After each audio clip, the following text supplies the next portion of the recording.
اور اس سے پہلے بہت بڑی خبر سامنے آئی ہے کہ پاکستان یا کسی بھی ملک کے اندر لڑنا جائز نہیں ہے۔ افغان طالبان نے فتنہ الخوارج کو انتباہ جاری کر دیا ہے۔ افغان طالبان کے کمانڈر سعید اللہ سعید کا پولیس اہلکاروں کی پاسنگ آؤٹ تقریب سے خطاب سامنے آیا، جس میں وہ کہہ رہے ہیں امیر کے حکم کے خلاف کسی بھی ملک خصوصاً پاکستان میں لڑنا جائز نہیں ہے۔ مختلف گروہوں میں شامل ہو کر بیرون ملک جہاد کرنے والے حقیقی مجاہد نہیں ہیں۔ جہاد کا اعلان یا اجازت دینا صرف ریاستی امیر کا اختیار ہوتا ہے۔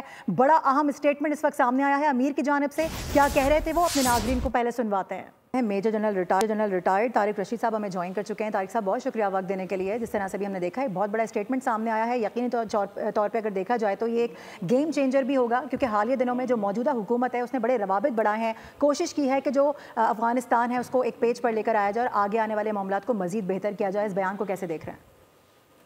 دیکھیں یہ بہت اہم بیان آیا ہے، اور جیسے آپ کو پتا ہے کہ پچھلے ہفتے 21 مئی کو بیجنگ میں پاکستان کے وزیر خارجہ اور ڈپٹی پرائم منسٹر اور افغانستان کے ایکٹنگ فارن منسٹر امیر متقی صاحب کی میٹنگ ہوئی، اور اس میں چائنا نے بڑا اہم رول پلے کیا ہے، اور افغانستان کو بھی احساس ہو گیا ہے کہ انڈیا جو ہے وہ بالکل جھوٹ بولتا ہے اور اب جو کہتا ہے وہ کرتا نہیں ہے۔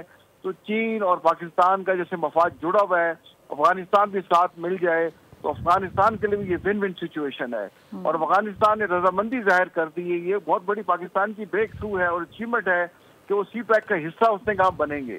تو آپ دیکھیں گے انشاءاللہ جب وہ حصہ بن جاتا ہے تو پاکستان کی ایکسس سینٹرل ایشین اسٹیٹ اور رشیا سے ہو جاتی ہے، اور اس طرح سے جو ہے پاکستان ایک بہت خطے کا اہم ملک بن جاتا ہے۔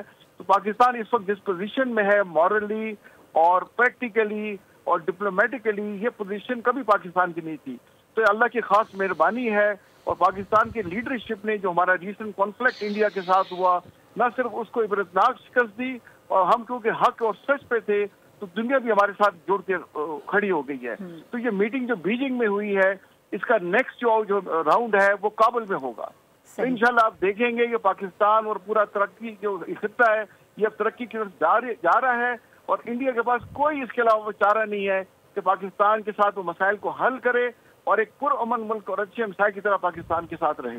بالکل، نو ڈاؤٹ بہت بڑا اسٹیٹمنٹ ہے، اور اس کے جو آگے آنے والے دنوں میں ہمیں اثرات نظر آئیں گے وہ بھی بڑے دیر پا ہوں گے۔ ساتھ رہنے کے لیے بہت شکریہ۔ اہم معاملے پر گفتگو کرنے کے لیے major general retired Tariq Rashid ہمارے ساتھ موجود تھے۔ سبسکرائب کریں اور بیل دبائیں تاکہ کوئی خبر رہ نہ جائے۔